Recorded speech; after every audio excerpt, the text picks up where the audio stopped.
Let me just say again, welcome on behalf of the Simpson Center for the Humanities.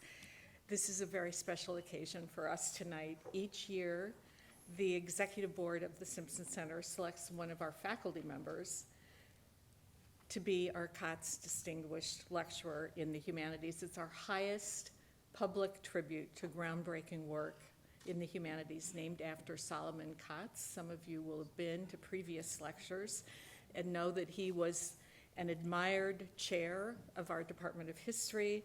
He was also dean of our College of Arts and Sciences, and he was provost as well. I'm exceptionally pleased that our Katz lecturer for 24-25, also much admired, is Jim Gregory, prize-winning, award-winning historian in our outstanding Department of History.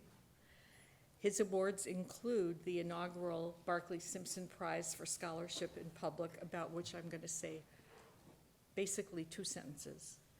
That was in 2015. It's an award that recognizes UW scholars who practice humanities research with members of the public and circulate that knowledge to broad publics. And here, let me just say, Jim was one of the early adopters of digital affordances and really helped motivated a huge grant that we received from the National Endowment for the Humanities that has created a lovely endowment in things digital. Thank you, Jim. The important result of all of this is creating knowledge as a common good and as a public good. This is, for me, it's a noble function of the university, and I believe in it. I believe in it strongly. But standing here on tiptoes, especially, I'm aware that the University of Washington stands on the land of the Coast Salish people, land which remains today unceded, land which includes the shared waters, a phrase I love, of all tribes and bands within the Suquamish, Tulalip, and Muckleshoot nations, illuminating ways of knowing that carry a different vision of a common good and a public good.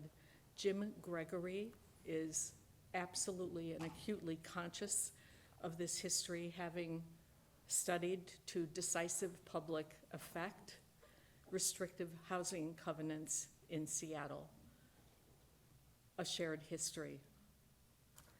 Allow me to thank the fabulous staff of the Simpson Center, Rachel Artiaga, Julie Stovering, Yasin Ragi, Abby Dean, and Shelby House, and especially Caitlin Palo right here, who really has made all of this possible for us coming together. And so finally, I want to thank Glennis Young, who's chair of our Department of History, who nominated Jim Gregory for this honor. Glennis and I have asked Travis Wright to provide an introduction, proper introduction, of Jim Gregory to you. And historian, it's Travis right here, and historian of U.S. history and African American history with a focus on social movements, sound familiar, key to which is his study of SNCC, that is to say, the Student Nonviolent Coordinating Committee, and civil rights leader John Lewis. Travis joined our Department of History this fall, and we're so glad you did. I remember when he visited the UW last spring and we met, I asked him if he'd had a chance to meet Jim yet. Not yet. It turned out Jim was last on his schedule. I hope that sealed the deal. It did. Travis was excited to meet him. I was excited that they were going to meet each other. For me, this signaled an important intergenerational commitment to this area of research on the part of the University of Washington. And now I get to transfer that excitement to you because you get to hear Jim Gregory and meet Travis Wright. Travis.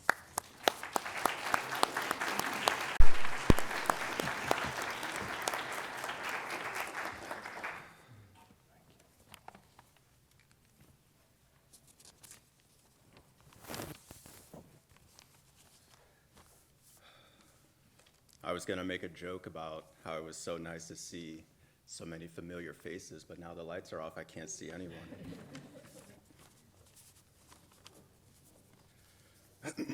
Good evening. Welcome to tonight's lecture hosted by the Simpson Center for the Humanities here at the University of Washington.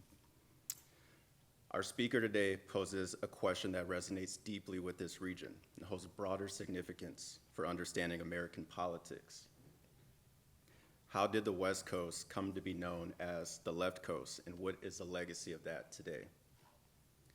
The Pacific Coast states, California, Oregon, Washington, share not only geographical proximity, but also a rich history of radical social movements that have profoundly shaped their political identities. From the labor struggles of the 1930s to the progressive activism of the 1980s and beyond, this region has consistently been a wellspring of political innovation, resistance, and transformation.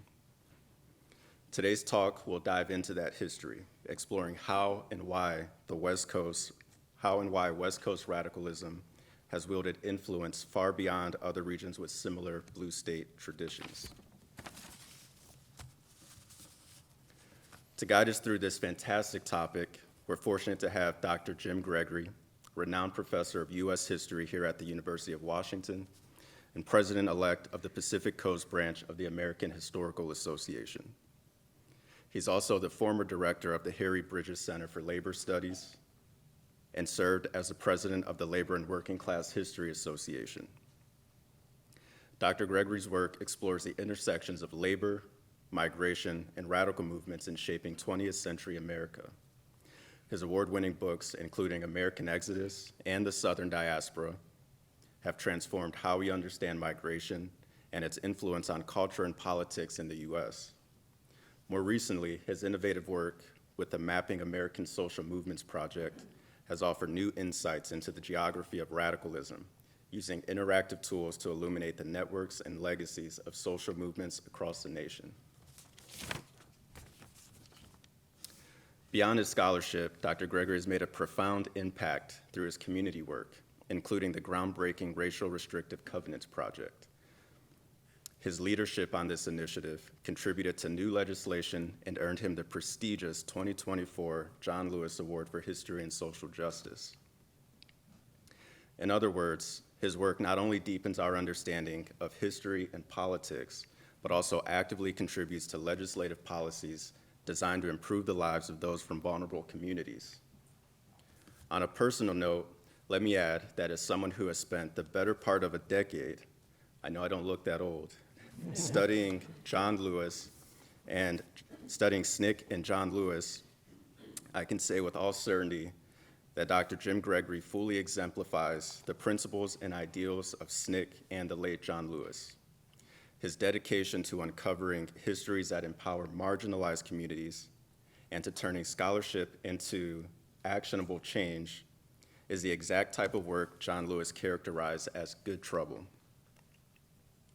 Dr. Gregory's work has not only inspired my own research, but has also deepened my appreciation for the transformative power of history in shaping both our present and our future.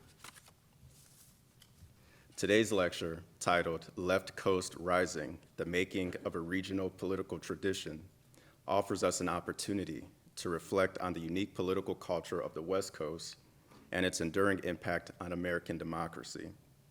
With his unparalleled expertise on the history of radical movements, Dr. Gregory will provide valuable insights into the forces that have shaped the Left Coast as well as its broader significance. With that, I ask that you please join me in welcoming Dr. Jim Gregory.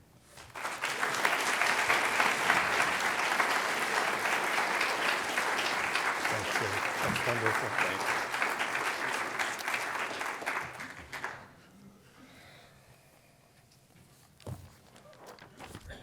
Thank you, Travis. I didn't tell you, but one of the best days this year was when Glynis Young sent around the message that you had accepted a job with our department.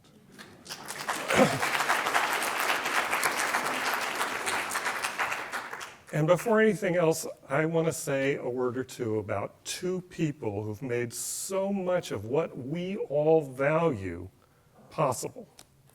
Glennis Young has served as chair of the history department for the last 4.5 years. And during that time, her wisdom, leadership, patience, and generosity have just meant so much to the department, to the College of Arts and Sciences, to the university, and to me. Kathy mentioned that Glennis nominated me for this speakership, which is awesome. I think I knew about that one, but I didn't know that sometime last year she initiated the process of nomination that resulted in the American Historical Association naming me the John Lewis Award for History and Social Justice. Glennis, I don't know how I could ever possibly thank you enough for that.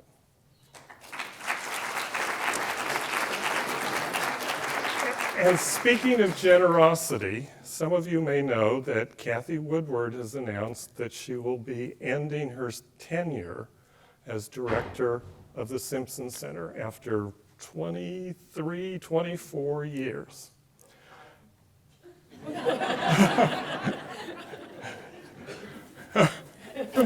Wait, please. Okay, all right, she's joking. I hope she's joking. Okay, never mind. She's making life hard for me. Over the course of those 2+ decades, she has built this center into something that is recognized across the country as a major institution for the humanities. And she's made it into something that's absolutely essential to the University of Washington. So in the months ahead, I think there's going to be a lot said about honoring and thanking Kathy, but I want to start it now. Thank you. Make sure your helmet is on. Well, he's off to a bad start. Didn't turn the mic on. Okay, well, for those of you who didn't hear, it was heartfelt. So, to the subject at hand. And let me get all my implements here so we can do this correctly. You may notice that I've changed the title. And I'm going to start with a confession. Like most pollsters, I am always wrong about elections. When I agreed to do this talk last spring, I assumed a different November outcome. So now the stakes have changed. I had planned to talk about how the left coast came to be and how the 3 states of the West Coast operate differently than other blue states. I'm going to do that, but I'm also going to make some points about what lies ahead. Let's start with what this label means. The terms have been around since the 1980s, initially used in a joking way, but over the last 30 years, left coast has come to be used by pundits and analysts in reference to the blue and increasingly progressive trend of politics in California, Oregon, and Washington. As you can see in these maps from 27 to win, maps that cover from 1992 to, I couldn't put up the most recent one, so I just ended at 2020. But anyway, you understand. But look at them, one after another for the last 32 years. Now we're at 32 years. The left coast always votes for the Democratic presidential nominee, while other parts of the country have changed colors, the Midwest in particular. So here we're going to focus on that change, looking at 2 Clinton elections. In 1996, Bill Clinton wins the presidency, and you can see the blue states. But in 2016, Hillary Clinton loses the presidency, and look what's happened to the Midwest. While the left coast remains blue, blue, blue, the Midwest has been going through serious changes. This is a map that shows who controls the state houses, state governments, state by state. It's from Polydata. And the dark blue means that the governor's mansion and both houses of the legislature are controlled by the Democrats. Light blue means 2 out of 3. light red and dark red, the opposite for Republicans. And you can see here that this is from after the 2000 election when Gore lost to Bush. Oregon is still red, light red. Washington has one house of the legislature that's Republican. Things changed by 2006. Now, both Oregon and Washington are controlled fully by Democrats, and in California, Arnold Schwarzenegger has been elected governor. The other states are changing. 2012, from here on out, for the last 14 years, all three states are completely locked up by the Democrats. Both houses of the legislature, often with supermajorities, and the governors. While other states, big changes, and even the Northeast, which typically is blue, it's one of the blue zones, and Illinois, which is traditionally pretty blue, and Minnesota have been emphatically less consistent in their elections at the state level than this left coast. So that's what we mean, and that gives us a reason to say that this term, left coast, has some validity. And in addition to the elections, these states, California, Oregon, and Washington, reflect a strong progressive streak of policymaking.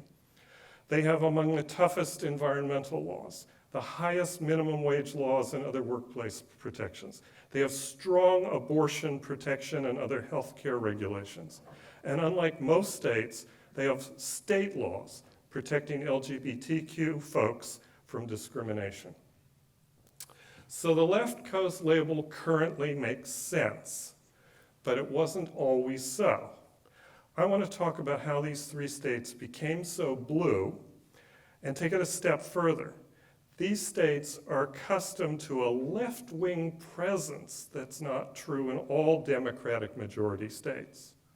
And that's what I mean, and that's part of the way I will use this idea of a left coast tradition. I'm going to try to parse the dynamics of that tradition. It involves robust radical movements and their interactions with the Democratic Party. I'm also intrigued by a curious coincidence. During the last 3 decades, as the left coast came into being, the West Coast was also becoming the new center of global capitalism. The Silicon Coast, as well as the left coast. We'll come back to that. But first, a little more about the term. As I mentioned, the term left coast started to be used in the 1980s. But even before that term entered the political lexicon, the idea that something radical was happening on the West Coast had circulated under another label. In 1975, a first-time author living in Berkeley self-published a book that circulated initially among radical environmentalists in the Bay Area. A commercial publisher then picked it up, and Ecotopia became a sensation, going through many, many printings. ChatGPT estimates total sales. You're laughing. What? You don't believe ChatGPT knows everything? Get over it. Anyway, estimates total sales at about 1 million. Ecotopia, the book, is newly relevant now, or going to become, because it prophesied that the West Coast would break away from the United States and become a nation of its own. Set in what was then the distant future of 1999, the novel looks back at the previous 2 decades, during which, everybody's loving this, during which Oregon, Washington, and most of California, see on the map here? It's not all of California. Callenbach hated Los Angeles, and he was sure they would never give up their cars. So Ecotopia just cuts off Southern California and goes north. And the fantasy novel prophesizes that a different kind of society emerges now in this independent area based on sustainable environmental practice and voluntaristic communities. Ecotopia was no literary masterpiece, but it remains a subcultural classic, and it introduced the notion that something interesting was happening on the West Coast, something that made it different than other parts of the United States. The term left coast has a slightly different origin story. It began to appear in the 1980s, as I said, initially popularized by sports and entertainment journalists. It was used in a whimsical way with no particular political implications, except that it sometimes appeared alongside references to California dreaming and California zaniness. This was the era of Governor Moonbeam, Jerry Brown's first terms as governor. Here's an article by a sports columnist that sends greetings from the left coast while covering the 1983 Super Bowl games in Los Angeles and teasing the Hollywood fun bunch, as he puts it. Other writers then picked up the term, and a couple of books used it in their titles, notably this one by political scientist Richard De Leon. Since then, it's been used widely to indicate this connection in West Coast politics, this leftward-leaning political practice. And it's also appeared increasingly in commerce. And here's my favorite. I haven't tried it, but I'm tempted. The three states share a history that goes back much further. The sequence of conquest, white settlement, and the building of maritime trade routes and railroad building tied them together in the 19th century, with San Francisco serving as the business capital of the West. Political institutions were also shared. Solidly Republican, the three states embraced progressive era direct democracy reforms together in the early years of the 20th century. Each adopted primary elections, initiative and referendum, along with women's suffrage, before most other states. This striking illustration from Puck magazine in 1915, called The Awakening, shows Western states where women have won the right to vote and are demanding it for the rest of the country. This map shows county by county votes in 1912, when 4 parties contested the presidential election.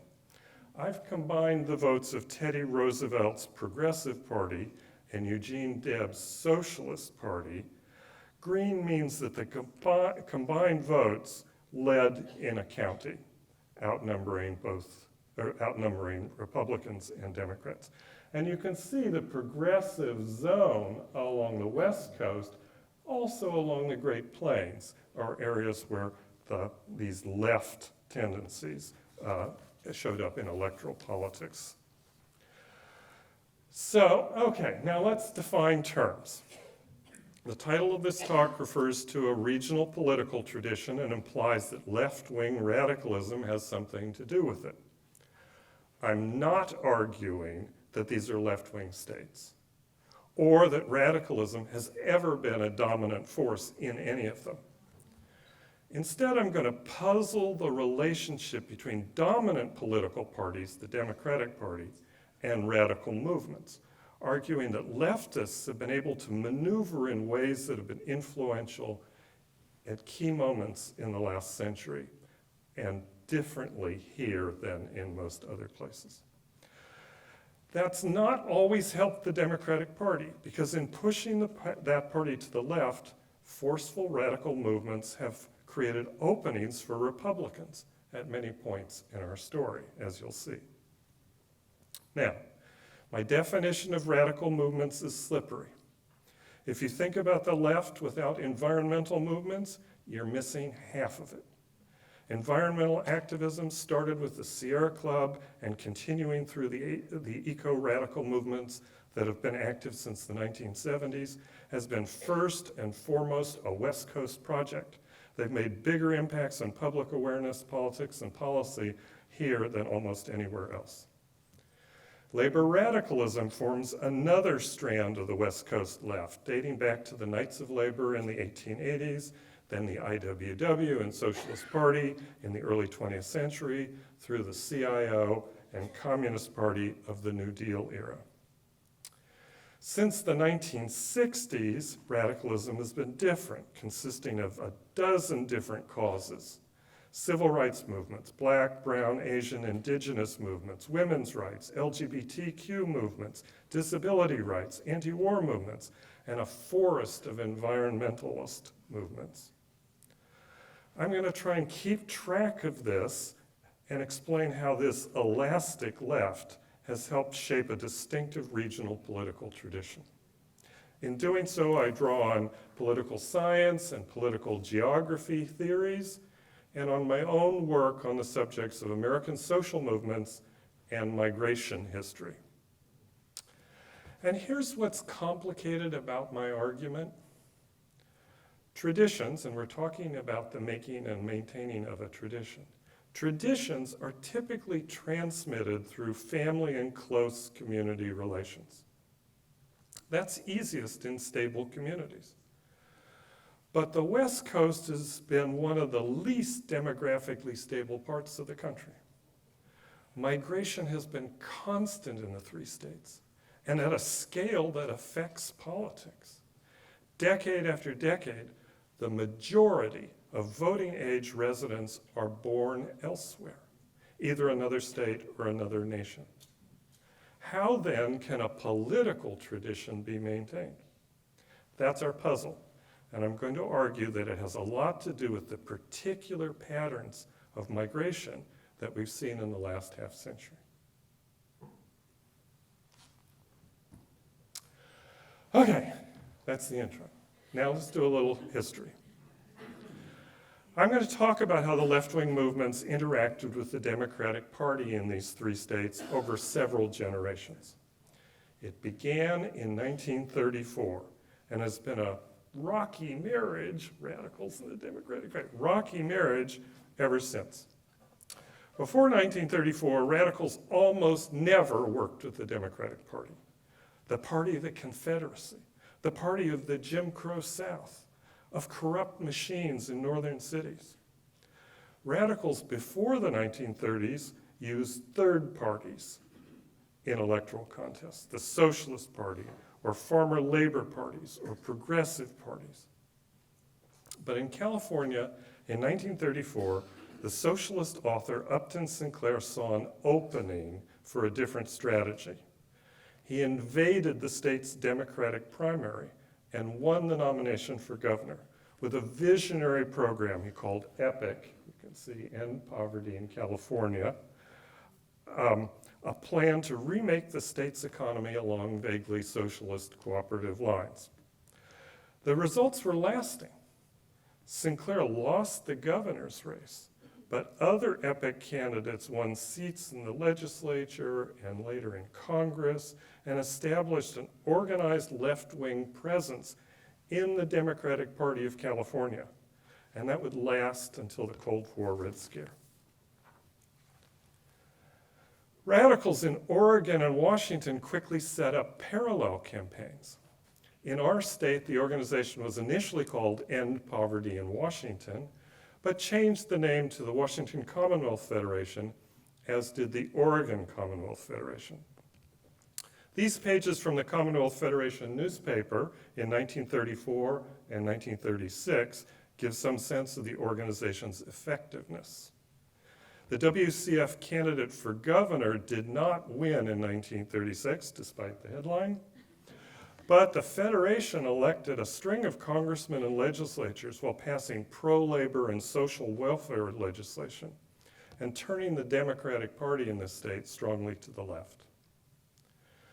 The Roosevelt and later Truman administrations were not happy about the influence of radicals in the Democratic parties of these West Coast states. In the months when planning for FDR's 1936 re-election campaign was underway, James Farley, campaign chair for Roosevelt, told an audience, "There are 47 states in the Union and the Soviet of Washington." This left-wing invasion of the Democratic Party did not happen much beyond the West Coast. Key conditions made it possible in this region, but not elsewhere. Notably, the open primary system that allowed anybody to jump in and run for governor or anything, and the weak organizational structure of the Democratic Party. Virtually no apparatus. Here's why.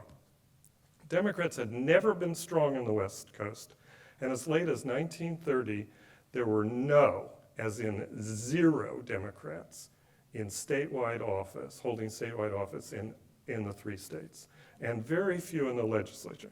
This was a one-party Republican zone. That Republican Party had 2 wings, a progressive and a conservative wing, but they're all Republicans. Roosevelt, in the landslide of 1932, captures the West, and now people are flooding into the Democratic Party. But without entrenched party elites and rules, the door was wide open for the kind of takeover initiatives that Sinclair and others tried. That would have been blocked in more traditional Democratic states with traditional Democratic parties. That's why elsewhere, radicals were slow to work directly with the Democratic Party. In key states like New York, Minnesota, and Wisconsin, the left maintained third-party organizations through the 1930s and 1940s. CIO unions, lots of radicals in them after 1936, were working with the Democratic Party, but they were building relationships with politicians, and they were not taking over the party. That's only happened on the West Coast. Here, the left maintained a formal presence as a caucus, basically an organized faction, where they would run primary elections and contend with conservatives. And in doing so, they forced the whole party, basically, to pay attention to the left. Look, this could help Republicans. Sinclair's candidacy fired up the left and won hundreds of thousands of votes in California, but he lost to a Republican incumbent. And with the exception of 4 years under an epic Democrat, his name was Colbert Olson, Republicans were able to dominate California's governor's mansion throughout the remaining New Deal years and then through the 1950s.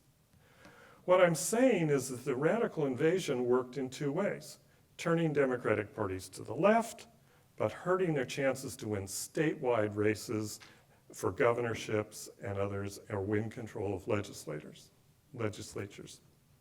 You can see this also in Oregon, where the Commonwealth Federation defeated the conservative Democratic governor in the 1938 primary, but then promptly lost to the Republicans.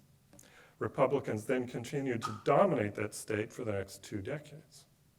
So this is complicated. The presence of radicals, especially communists, became a big liability for Democrats in the Cold War era, the 1950s and 1960s. Up and down the coast, the party got rid of its radical caucuses and radical office holders. It would be 2 decades before Democratic Party organizations again faced the challenge of radical movements. But by the late 1960s, radicalism meant something different than it had in the New Deal era. The 1960s left was based in communities of color and among young people angry over the war, the draft, social injustice, and cultural hypocrisy. And these new radicals initially wanted nothing to do with the Democratic Party, the party of Lyndon Johnson, who had dragged the nation into the murderous conflict in Southeast Asia. They ditched the Democratic Party in 1968, taking with them many young people and helping, as a result, Richard Nixon defeat Hubert Humphrey. This button urging basically no vote for any candidate in the presidential election of 68. Then in the 1970s, the early 1970s, this sort of marriage, this relationship between the left and Democrats resumed, signaled in two campaigns. In Oakland, Black Panther Party Chair Bobby Seale announced that he would run for mayor in 1972 as a Democrat. He lost badly. That was also the fate of George McGovern, whose presidential campaign was carried along by millions of young people determined to end the war abroad and transform society at home. McGovern lost, but the activists reformed the party, rewriting internal rules in ways that undercut the old guard while encouraging grassroots activism and ensuring significant roles for women and communities of color. The resulting rule changes have lasted and have basically given progressives ever since a role in the Democratic Party. But initially it was very disruptive, both regionally and nationally, and Republicans for 2 decades were the beneficiaries in major elections. So let's stop. The events of the 1970s, I want to just kind of give you a big picture of political alignments, real changes in how parties work and operate. The 1970s start a tectonic shift in the operations and alignments of the two major parties. The start of the great divergence that has seen the parties move further and further apart ideologically and rearrange geographic and demographic bases. Today's sharp ideological differences leave no middle ground. But that was not the way the parties worked through much of the 20th century. Through the 1950s and 1960s, electoral politics had been waged in the middle ground, with modest differences between Republicans and Democrats. In the Kennedy-Johnson years, Democrats had embraced civil rights legislation, except the Southern Democrats, but so had many Republicans. Democrats tended to be more committed to social spending and organized labor, but Rockefeller Republicans could also speak that language. And especially in local and state politics, the two parties really differed very little, sharing a commitment to what historians call growth liberalism. Both parties doing everything possible to foster economic and population growth, building dams, highways, high-rises, suburbs. Democratic politicians of that era were as beholden to big industry and big developers' interests as their Republican counterparts. That's one of the things that the new radicals attacked in the 1970s. As a new generation of candidates, calling themselves anti-establishment Democrats, challenged the old guard. Racial justice and women's rights were leading issues. Black, Chicano, and Asian American groups changed the agenda in cities like Seattle, where we now celebrate the work of the Gang of Four. There's a recent book by Ron Santos, the Gang of Four Coalition, so-called. Roberto Maestas, Bernie Whitebear, Ron Santos, and Larry Gossett, who won major concessions while fighting developments harmful to their communities. Big change in how Seattle politics worked that they helped engineer.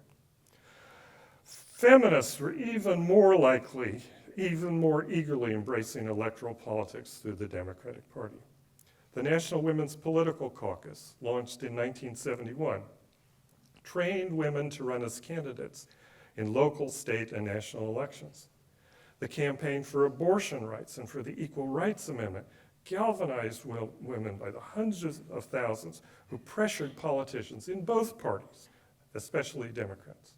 Although in Washington, Republican Governor Dan Evans was critical to both campaigns.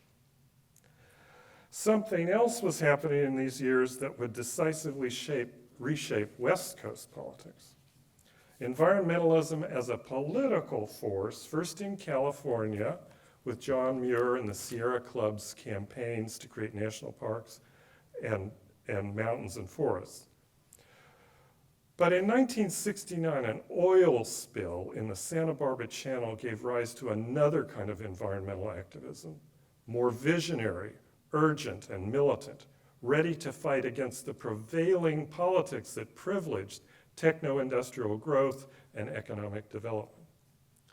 A proposal for a nationwide campus teach-in led to the first Earth Day on April 22, 1970, and set the stage for a sequence of federal environmental protection legislation and bolder proposals from some states, especially in the West.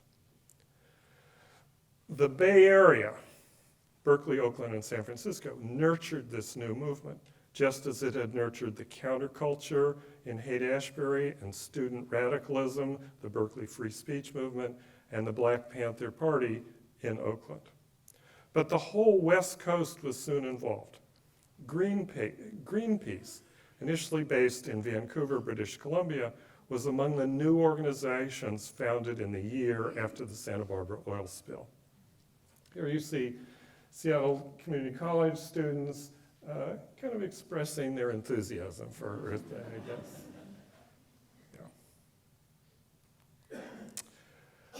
Okay, but here's an important point. We're getting into the radicalism and the movements, and guess what this is doing to electoral politics?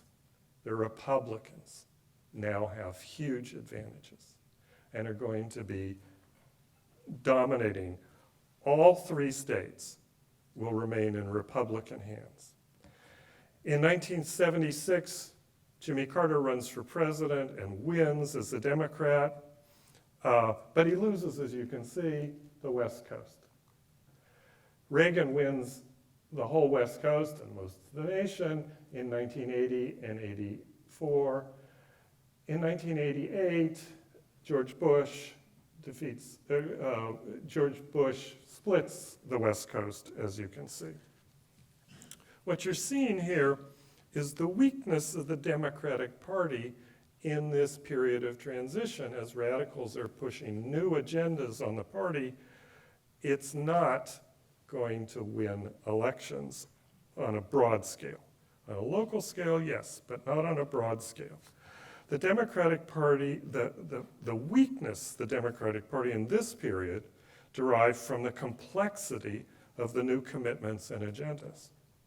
Electoral parties benefit from simple messaging and broad popular agendas, but as feminists, black and brown activists, environmentalists, and LGBTQ advocates pushed into the Democratic Party, they asked candidates to embrace positions that made them easy targets for conservative fear campaigns. The new arrangements also disrupted old alliances, especially with organized labor and workers in manufacturing, construction, mining, timber, and oil industries.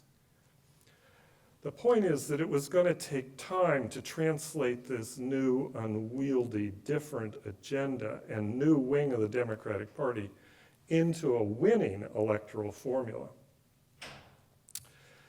So let's talk about the differences between the left coast, where a winning agenda became possible, and the Midwest, where blue states became purple or red in the 21st century. The new progressive Democrats had trouble, and continue to have trouble, gaining winning majorities, voting strength in the Midwest, while they were able to do so in California, Oregon, and Washington. Why? This had something to do with migration.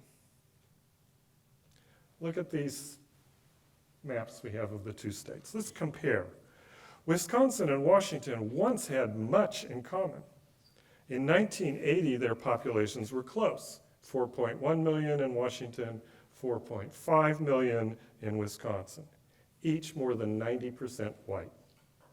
They prided themselves on having great universities and often policies that were quite liberal. although Wisconsin, as the birthplace of American progressivism, was more consistent to that point. But in the 44 years since 1980, not only the politics have changed, but the demographies have really diverged. Wisconsin's population has grown slowly, while Washington's has nearly doubled. Few people move to Wisconsin. Indeed, more leave than arrive each decade. Nearly all of today's residents were born in Wisconsin or neighboring Michigan, Illinois, and Minnesota. In contrast, most of Washington's residents were born somewhere else, both near and far. And if we're counting voting age residents, 62%, nearly 2/3, were born elsewhere. Did you know that? Are you one? I am. Okay. One would think that a political tendency would be more likely to endure or deepen in a state with a stable population than in one where newcomers have the numbers to change things. But the party realignment of the last half century has not worked that way. In the once solidly Midwest, where the Democratic Party was tightly tied to the union movement, the decline of manufacturing jobs and trouble for blue-collar workers meant that as new Democratic forces pushed race and gender equality and environmentalism, the party lost ground to Republicans, who then used their governmental powers to further weaken both labor and Democrats. So why did migration help make the political environment on the left coast more progressive? You like these pictures? They're all stolen. Okay. Diversity is part of it. Washington, Oregon, and even more California have attracted millions of migrants from Asian and Latin American countries during the decades in which the Republican Party has more and more embraced immigration restriction and whiteness politics. Once 90% white, Washington is now 63% white. Okay, 63%. California is now a majority-minority state. Its population includes more than 2 million African Americans, 6 million Asian Americans, and nearly 16 million Latinos. Oregon has also changed, if less dramatically, from 96% non-Hispanic white in 1970 to 73% today. And the point is that few of these newcomers have found an easy home in the Republican Party. Industry is part of the answer. The digital revolution started in Silicon Valley and has remade the economies of Seattle and Los Angeles along with the Bay Area, attracting tech migrants who come west looking for high-paying jobs or to attend universities that create much of the technology.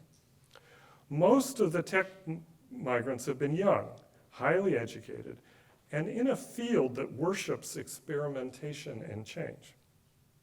They may not be radical or even liberal when they arrive, but as the Republican Party has committed itself to deeper and deeper forms of conservatism, most of these young tech migrants have been turned off. Environmental amenities is also part of the explanation. For generations, people have welcomed the opportunity to move to California for sun, surf, and redwoods, and to Oregon and Washington for spectacular mountains, forests, and waterways. Talented students graduating from premier universities in the Northeast and Midwest have been making that trek even before the tech boom, contributing to a brain drain migration that gives the West Coast states among the best educated populations in the country. Finally, political reputation is part of the explanation. Ever since Berkeley and San Francisco ignited the student movement and the 1960s countercultural efforts, young people interested in radicalism or new forms of culture have been heading west. The book LGBT, lesbian and gay and trans folks have been doing the same thing, often for the safety that's been involved in moving to West Coast cities, but also from the politics. The environmentalists, some of the same incentives for coming. The book Ecotopia solidified that equation. And the Left Coast label has done some work as well, reminding anyone hearing it that there's something different about the West Coast. And this is the point. Political reputations are dynamic things. They can inspire migration, bringing more activists who can help sustain or advance the reputation. I should mention too the bubble effect that's been observed in bright red and deep blue communities. People who might see things differently in other surroundings respond to the information systems and social pressures of their communities. I was struck by the recent news after the election that residents of Broadmoor, Broadmoor, the old money-gated golf club walled off over the Ship Canal, which is always the most conservative voting area in Seattle. And it's still the most conservative. But they only gave 28% of their vote to Trump. So that's kind of how a bubble works. Works the opposite if you're in a red bubble. Okay, returning to our history. Today is an anniversary. Here's what was happening on December 3rd, 1999, exactly 25 days ago. Oh, years ago. Oh, I forgot to plug in the audio. We're not going to get the audio. It's cool, but you'll see pictures. Okay, it's short.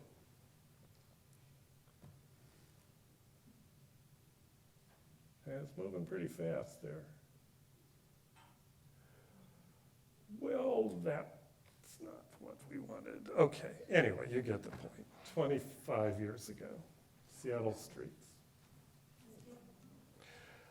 The audio would have said, it finishes with this great line about social movements in the street.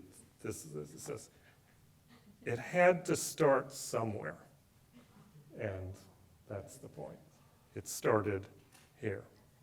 So, the events of Seattle, and then it's saying, okay, all these other places are joining and they're supporting what's going on in Seattle, and what else can I say? Oh, it had to start somewhere. There it is. It has to start somewhere. What better place than here? What better time than now? Okay, that's where I wanted to stop. But that's the point. The events in Seattle that week became part of the Left Coast reputation. Bill Clinton and his advisors had not been paying attention. Had they done so, they would not have agreed to host the first U.S. meeting of the World Trade Organization, the WTO, in a left coast city. Okay. For 20 years, radical movements in the U.S. had been either quiet or small. Earth First, anti-nuke activists, the anti-apartheid movement had not been quiet. They used civil disobedience in very effective ways in the 1980s and 1990s. But not since the early 70s had radicals taken to the streets in massive disruptive actions. Seattle changed that. A new kind of left emerged in the final moments of the last century, signaling new tactics, new coalitions, and new influence. This was the first manifestation of what has since been called the cyber left, social movements that use decentralized media, social media and others, to organize and mobilize. Equally important, the demonstrations that shut down the WTO forged an alliance that had been impossible during the previous 30 years. A blue-green alliance of organized labor and environmental activists. Turtles and Teamsters together at last, read this charming headline from the LA Times. And that phrase has been used again and again. So here's what had happened. The AFL-CIO had avoided radicalism for decades, especially eco-radicalism. But after a leadership change in 1995, the labor movement pivoted, and when the call went out to oppose the degradation of labor protections and environmental protections that the WTO represented, the AFL mobilized to join the Seattle protests, bringing 30,000 union members to the city, joining another 20,000 activists fighting for other causes. And here's where I want to put in a plug for the new exhibit that just opened at Mohi that celebrates and commemorates this. It's great. It gets 2 thumbs up. Now, I shouldn't really say that. It's not really fair because I'm the guest curator for this. But yeah, you'll let it go, right? Yes, okay. Back to work. Events in Seattle ushered in a new era of Democratic Party politics, along with the new millennium. Within a year, Clinton would leave office, taking with him a centrist and Southern version of the Democratic Party. The Bush years would see both parties moving further apart, a trend that accelerated in the Obama years, and under Trump and Biden, the parties have reached unprecedented levels of ideological opposition. The radical movements that took to the streets in Seattle, the cyber left, stayed in the streets. Huge marches, demonstrations, occupations, and other forms of protest have become common in this new 21st century. Think about the 2003 mobilizations against the Iraq invasion, the Occupy Wall Street encampments of 2012, the women's marches against Trump in 2017, and the immigrant rights marches that followed. The Black Lives Matter mobilizations of 2020 were the largest demonstrations in American history. This renewed radical presence has profoundly affected electoral politics, but in different ways depending upon region. In the Midwest, the Democratic Party chances have been weakened as Republicans charge that Democrats care only about race, sex, and climate change. In the Northeast, blue states have been more secure, but Republicans have broken into blue states using crime and disorder claims as a wedge to win some governor's races, and even broke the Democrats' lock on New York City with anti-crime claims by Rudolph Giuliani and Michael Bloomberg. But in the West, the effect was different. Governors have become more liberal, not less. Legislatures have become bluer and bolder, passing legislation on workers' rights, LGBTQ rights, and environmental issues that are the toughest in the country. Here are some of the recent assessments. This is from Axios, using Oxfam, the British philanthropy data, looking at which states have the highest minimum wage, the best worker protections, and you can see the left coast wins the prize. Other states, other blue states, other states where Democrats get into power also have protections. This is an assessment of LGBTQ rights by the Movement Advancement Project. And again, there are other states outside this region, but the left coast, again, very solid, highest overall policy tally. And here, from the Environmental Policy Innovation Center, is an assessment of different policies and climate justice, environmental justice campaigns. And again, there are blue states that are on the dark blue side, but the left coast is consistent. So no other place matches for consistency these kinds of policies. Okay, so now we've done the history, and now we're going to talk about what's coming. So, what lies ahead? Can the left coast tradition survive the incoming administration? This is where political economy becomes relevant, and the observation that the left coast tradition has developed in parallel with the Silicon Coast.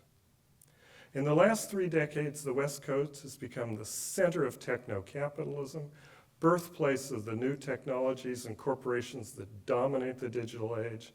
And in these same decades, the global trade system has switched from the Atlantic to the Pacific, as China joined the capitalist world order and became the manufacturing export center of the world, with most of its products coming through West Coast ports. Do you want an interesting factoid? I looked this up. Okay, thanks.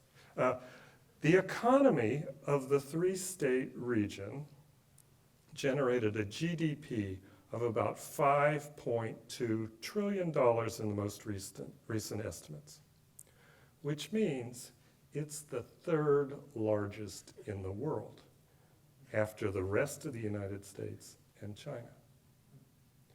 Now, there's often news about California being the 5th largest GDP in the world. But if you add the $1.2 trillion generated by Washington and Oregon, the 3 states vault over Germany and Japan into 3rd place. That's quite an economy. So, how do left coast politics and Silicon Coast political economy interact? How will they? Here's a theory. It's not too encouraging, but it goes like this. Leading capitalist sectors in other time periods have typically dominated politics with a heavy hand. The robber barons who controlled railroads, steel mills, and auto industries in the first Gilded Age bought politicians who suppressed opposition in both major parties. On the other hand, there's another precedent that is also instructive. Financial capitalists on Wall Street, starting in the 1930s, learned to tolerate radicals in New York as long as they did not gain authority to interfere with core interests at the federal level. Something similar may have happened in the initial decades of cybercapitalism. The tech titans tolerated left coast politics initially. They were young men with visions of tech futures of various kinds, and they spent their younger years building extraordinary technologies and extraordinary wealth. And as they were building their empires, they didn't worry too much about governments, especially on the local level. That's not interfering, really, as the coast drifted left. Here's a curious image from 2015 that I grabbed, and it speaks, I think, to that indifference. It's an ad for a leadership seminar featuring the advice of Silicon Valley billionaires. Harmless enough. But more recently, the titans have awakened and are now moving to intervene. Jeff Bezos paid for a ballot measure to change Seattle's city council and policy direction. When that failed, he fled to Florida, but his money's still here and more of it's probably coming back. Musk, Bezos, and other Silicon Coast oligarchs are now moving into local as well as national politics. Big money just defeated the black progressive mayor of San Francisco and replaced her with the heir to the Levi Strauss empire. So what's to be done? I don't know. Yeah. Historians never get asked this. We're not supposed to be asked this. We like to play Monday morning quarterback, dissecting all errors and problems of the past, but not so good at the next game plan. I do have a couple of basic observations.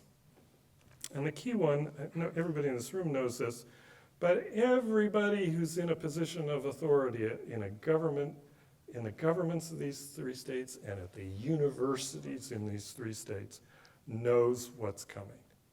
Trump is coming after the left coast, and he's going to have a lot of federal tools that are going to make things very difficult. Fortunately,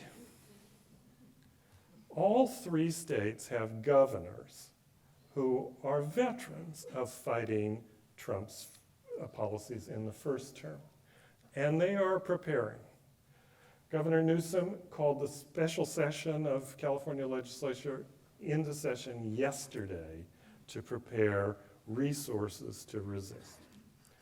Governor Ferguson is certainly planning to do the same, as is Governor Coton.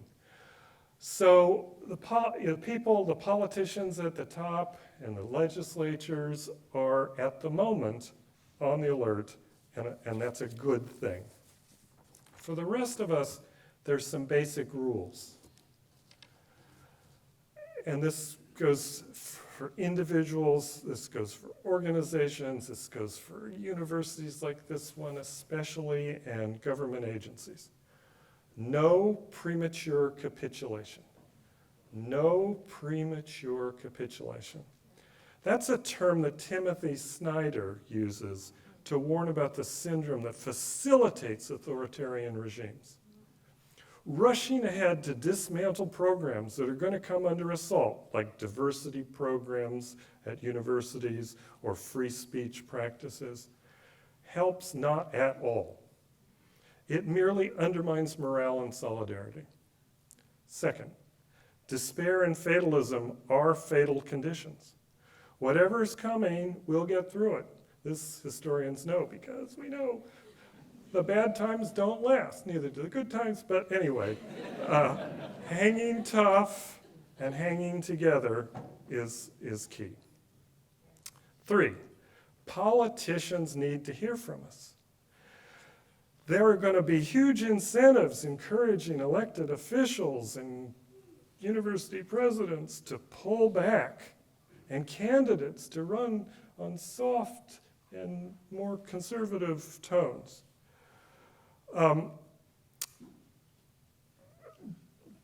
But if that becomes a trend, it'll snowball into a pattern of weakness that will actually not protect anyone. Voters don't like weakness and will be drawn to those who offer answers. So we must keep the Democratic Party looking left. 4th, this is no time for factionalism and divisive fights. The left has long suffered from that disease, tearing itself apart in disagreements over anything and everything. What was beautiful about the Battle of Seattle 25 years ago, and has been generally true since, is the intersectionality of social movements, the coming together of so many causes and willingness to cooperate on broad goals. My guess, I'm an optimist, I can't help it. My guess is that the left will remain resilient. The left coast will remain resilient, continuing to elect Democrats, including progressive Democrats, continuing to defend the policies that have made it the most progressive region in the country. And here's something important.